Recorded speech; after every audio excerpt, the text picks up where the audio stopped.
Welcome all my dear students to the new session of chemistry. In previous session we were discussing about the chemical properties of haloarine. haloarine की chemical properties की हमने discussion की थी कि haloarine में generally nucleophilic substitution करवाना थोड़ा difficult है because there are three reasons. Due to this bond, particular bond, due to resonance this bond becomes double bond, PDCH. That is partial double bond character was entering in this bond, and that's why it is difficult to break. It is first reason. Second reason, the electronegativity of carbon is more due to sp2 hybridization. So percentage as character is more, so electronegativity is also more, so this bond will become more stronger, you know na? As the electronegativity increases, bond strength of covalent bond increases, so bond again becomes more stronger. Third, if we break down this bond, then the carbocation which is produced is very unstable, and that's why the nucleophilic substitution reaction of this particular compounds means nucleophilic substitution reaction of haloarines are very difficult.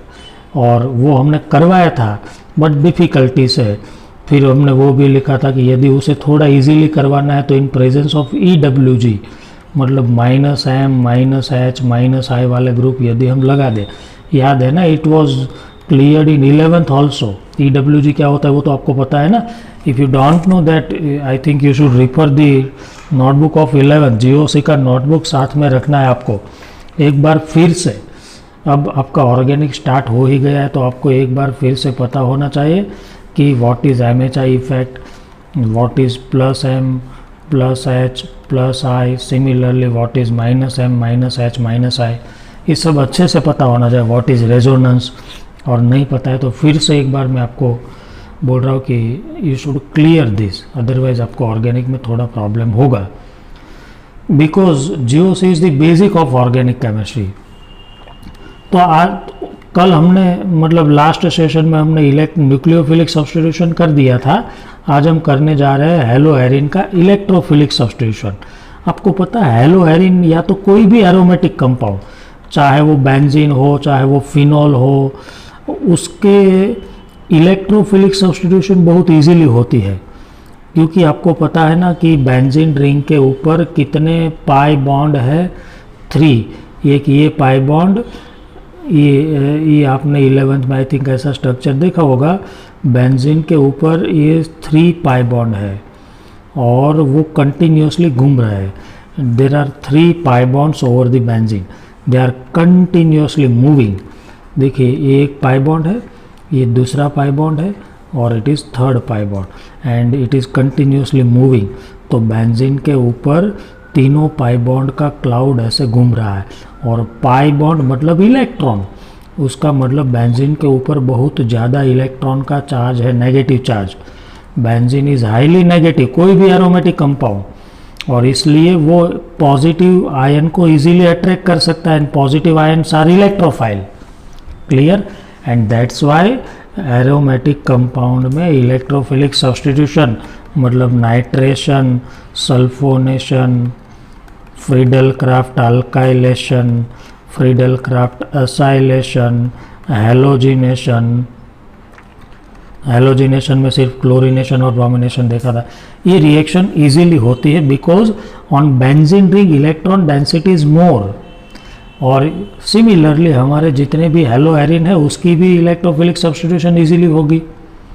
आया समझ में?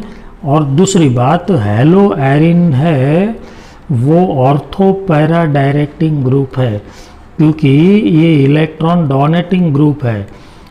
ये electron donating group है, यहाँ पे electron देते हैं तो ये इलेक्ट्रॉन यहाँ जाएगा, फिर आगे जाके वो इलेक्ट्रॉन यहाँ आएगा, फिर यहाँ, मतलब आने वाला इलेक्ट्रोफाइल कहाँ पे अटैक करता है, ऑर्थो एंड पैरा पे. और इसीलिए halogens are ortho and para directing. But एक एक्सेप्शन लिखा था. जनरली हम ऑर्थो पैरा डायरेक्टिंग ग्रुप को क्या बोलते थे आपको पता है? इलेक्ट्रॉन डोनेटिंग ग्रुप को हमने दूसरा क्या बोला था? Ortho para directing. Ortho para directing के साथ साथ में एक्टिवेटिंग ग्रुप बोला था. और इलेक्ट्रॉन विड्रॉइंग ग्रुप को हमने मेटा डायरेक्टिंग बोला था और डीएक्टिवेटिंग ग्रुप। तो यदि आपको याद है तो हैलोजन ऑर्थो पैरा डायरेक्टिंग है, बट हैलोजन के केस में प्लस एम से ज़्यादा माइनस आई हो जाती है, याद करो जीओसी। और इसीलिए हैलोजन डीएक्टिवेटिंग ग्रुप माने जाते हैं। कैसे है? डीएक्टिवेटिंग, मतलब हैलोजन में इन केस ऑफ हैलोजन के ऊपर क्लोरीन की माइनस आई ज़्यादा हो जाती है। तो आप ये मत सोचना कि माइनस आई मतलब क्लोरीन ने इलेक्ट्रॉन खींच लिया तो ये इलेक्ट्रॉन विड्रॉइंग ग्रुप हो गया और electron withdrawing group Meta directing होते हैं, ऐसा नहीं है। ये खींचने की इफेक्ट तो माइनस आई की वजह से है, और ऑर्थो पैरा डायरेक्टिंग तो हम मेसोमेरिक से डिसाइड करते हैं। और क्लोरीन के मेसोमेरिक कौन से है? प्लस एम की वजह से क्लोरीन ऑर्थो पैरा डायरेक्टिंग है। ऐसा नहीं कि माइनस आई आ गया तो सर इलेक्ट्रॉन विड्रॉइंग ग्रुप बन गया तो आप उसे मेटा डायरेक्टिंग बोल दो। ये सब मैंने आपको क्लियर किया था, यदि आपको आपका 11th का जीओसी याद है तो इन शॉर्ट आप लिखो कि halogens are ortho para directing group, लिखते जाओ, halogens are ortho para directing group,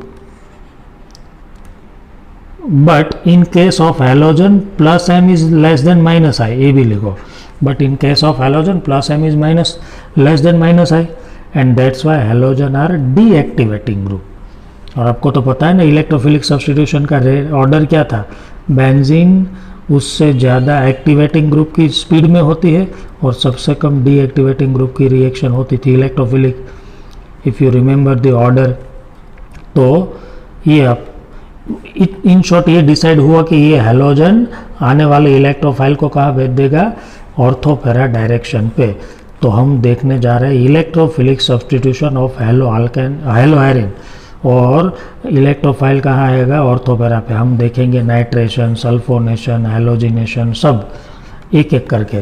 तो पहली बात तो लिखो, as halogen is ortho para directing group, the upcoming electrophile, as halogen is ortho para directing group, the upcoming electrophile will enter to ortho and para position. Now let us move to first electrophilic substitution, that is halogenation। आपको तो पता है halogenation में हमने सिर्फ chlorination करवाया था या तो ब्रोमिनेशन करवाया था, और इसके रिएजेंट ये थे, दो में से एक। ब्रोमिनेशन में ये लगाएंगे, क्लोरीनेशन में ये। तो देखो हम एग्जांपल ले रहे हैं यहाँ पे क्लोरीनेशन का, तो क्लोरोबेंजीन है उसका हम क्लोरीनेशन कर रहे हैं। क्या करने जा रहे हैं? क्लोरीनेशन। तो क्या होगा? ये क्लोरीन तो पहले से था ही हमारे पास, दूसरा क्लोरीन कहाँ आएगा? ऑर्थो और पैरा पे।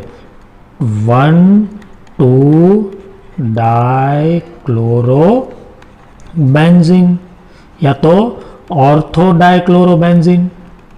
आप नाम लिखते जाना, मैं शायद सबके नहीं भी लिखूँ तो इट इज़ 1,4 डाइक्लोरोबेंजीन, और नीचे लिख देना ये कम मिलेगा ये ज़्यादा मिलेगा। रीज़न लिखना है तो लिख देना, मैंने आपको बता रखा है 11th में कि ये दोनों की स्टेरिक हिंड्रेंस लगती है, रिपल्जन होता है, इसलिए ये थोड़ा प्रोडक्ट कम मिलता है।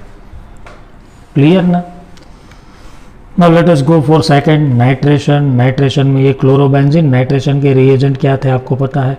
Concentrated nitric acid and concentrated sulphuric acid. Nitration में कौन सा न्यूक्लियो इलेक्ट्रोफाइल आता है? तो NO2। तो कहाँ जाएगा?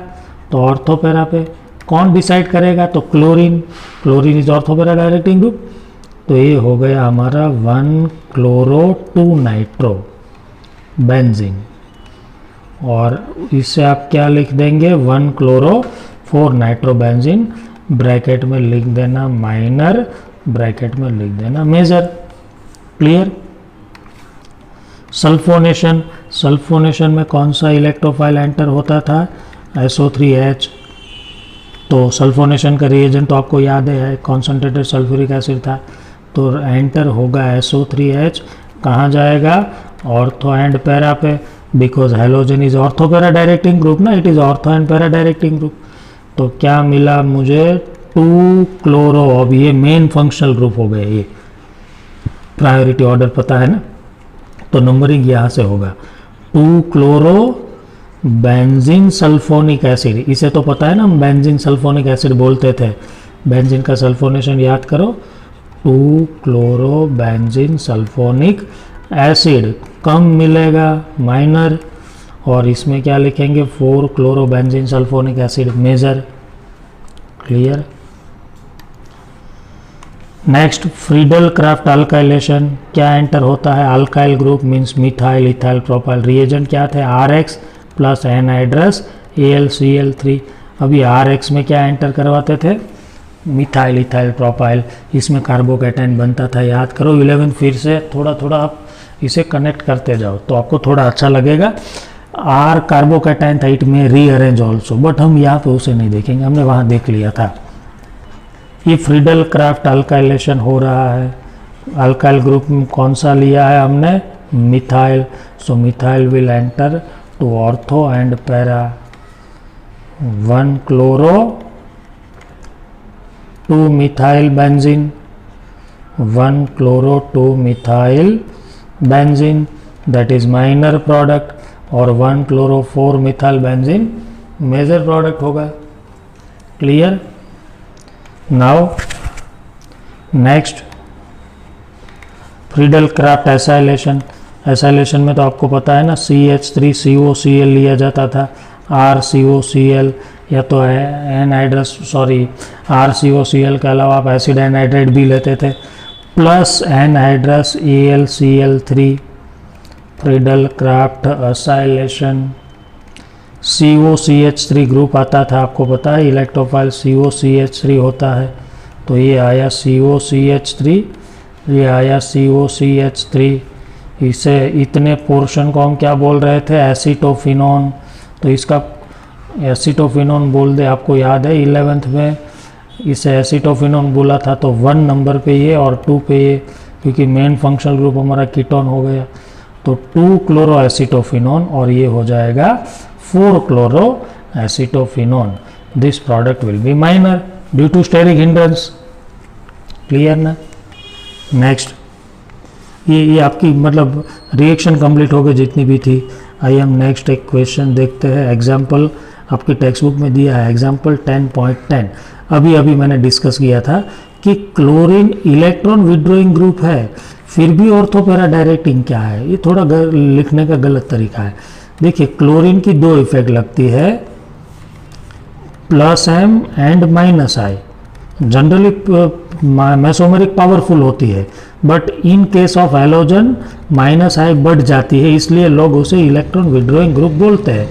और नेट तो वो इलेक्ट्रॉन विड्रॉइंग ग्रुप ही हुआ, बट वो ऑर्थो पैरा है या मेटा, वो यहाँ से ही डिसाइड होता है। आया समझ में। लिखो कि इन case of halogen -I is greater than +M.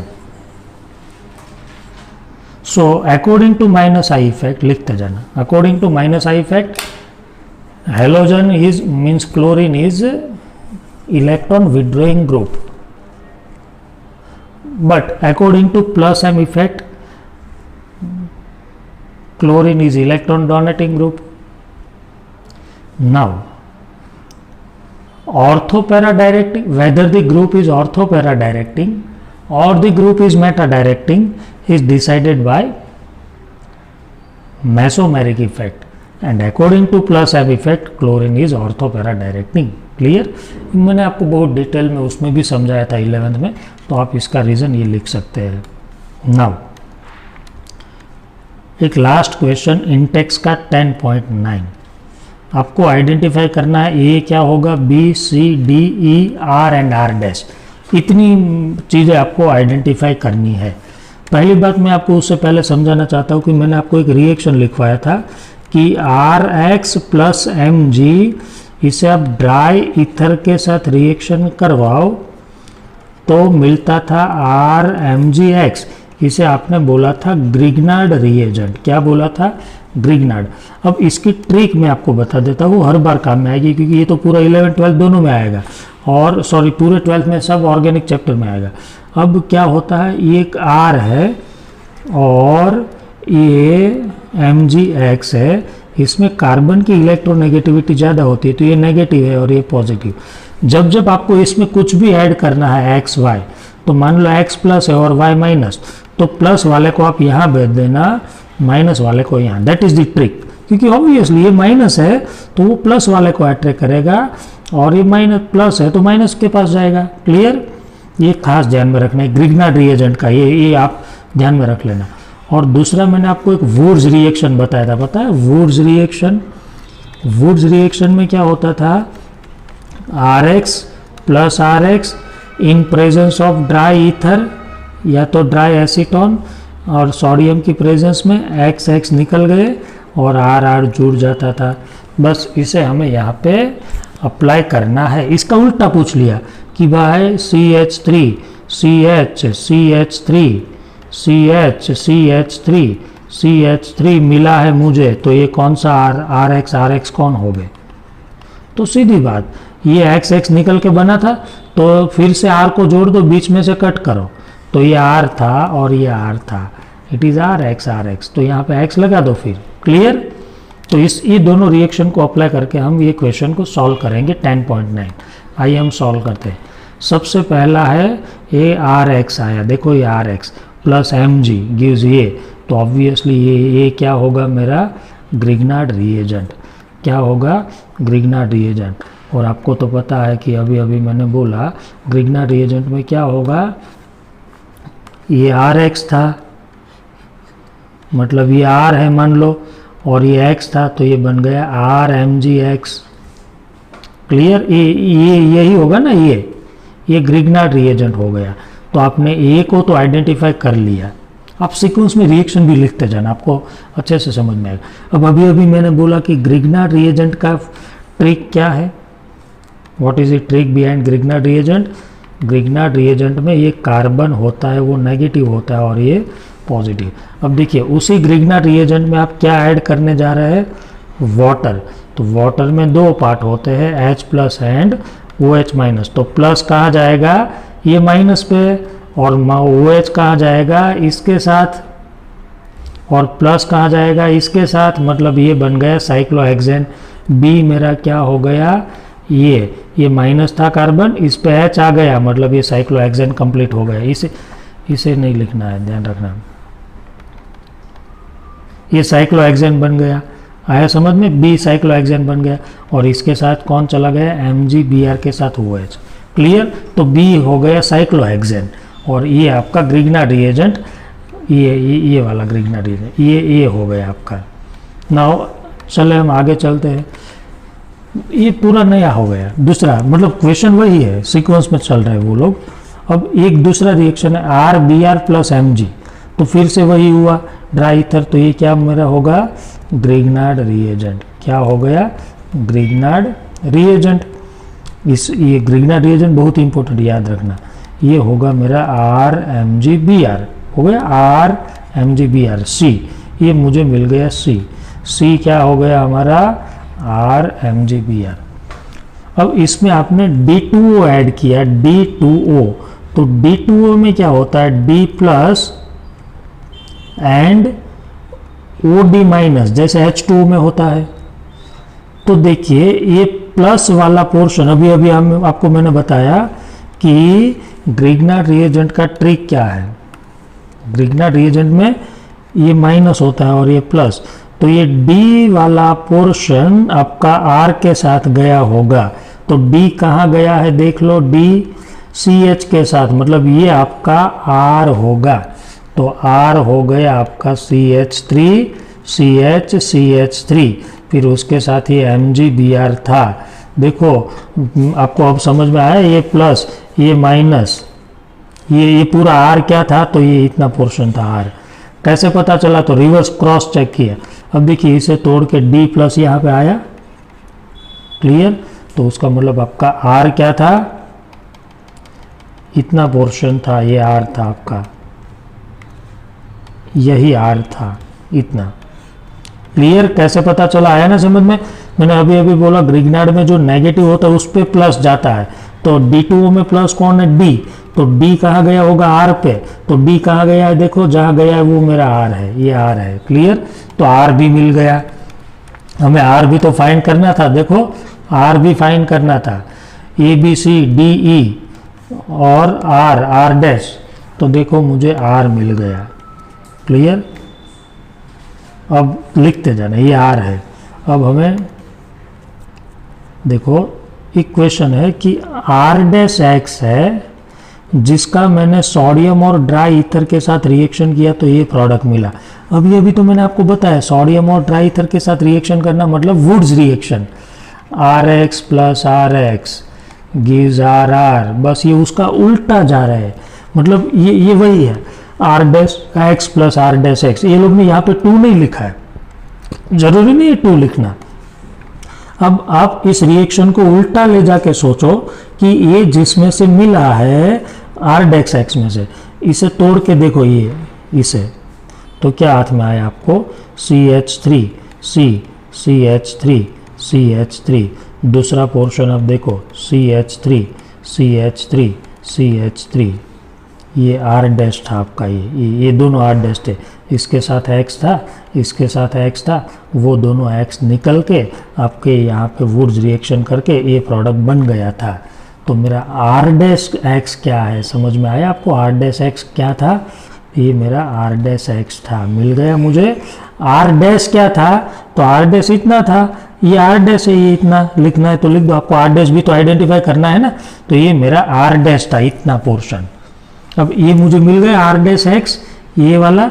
अब इसे मुझे मैग्नीशियम के साथ रिएक्शन करवाना है, आर डैश का CH3 CH3 CH3X, इसका फिर से मैग्नीशियम और ड्राई ईथर, तो फिर से RX plus Mg gives RMgX।